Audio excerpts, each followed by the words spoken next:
দুই দশকের অপেক্ষা, অসংখ্যবারের ব্যর্থতা, অবশেষে স্বপ্ন পূরণ।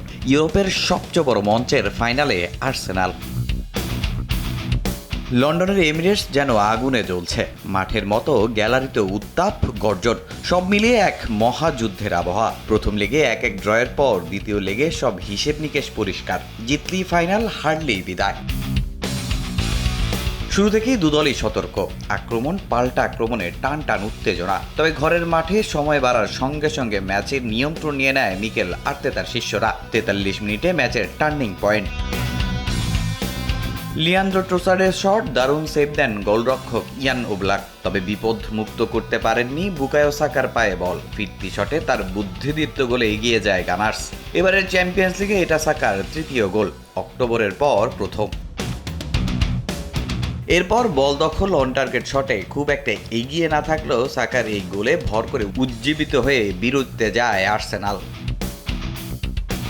দ্বিতীয়ার্ধে ঝাঁপিয়ে পড়ে অ্যাথলেটিকো মাদ্রিদ, সমতায় ফেরার জন্য চালায় একের পর এক আক্রমণ। কিন্তু মাঝমাঠে অটল ডেকল্যান রাইস, আর রক্ষণে পাহাড় হয়ে দাঁড়ান মাগালেস ও উইলিয়াম সালিবা।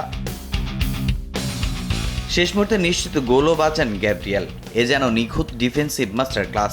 তিয়াগো সিমিওনের দল লড়েছে শেষ পর্যন্ত, সুযোগ এসেছিল একাধিকবার। বেঞ্চ থেকে আক্রমণ ভাগে বদলি, তবুও আর্সেনালের রক্ষণ ভাঙতে পারেনি।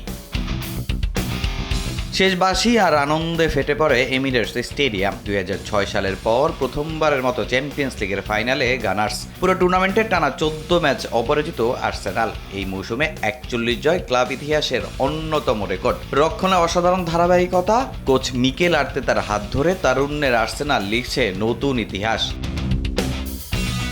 এখন শেষ ধাপ, ইউরোপের সেরা হওয়ার লড়াই। ফাইনালে প্রতিপক্ষ হতে পারে বায়ার্ন মিউনিখ অথবা প্যারিস সেন্ট জার্মেই। আর এই একটা লড়াই জিতলে ইউরোপের শ্রেষ্ঠত্বের মঞ্চে ট্রফি তালিকায় প্রথমবারের মতো নিজেদের নাম লেখাবে আর্সেনাল। তামিম হোসেন, সময় সংবাদ।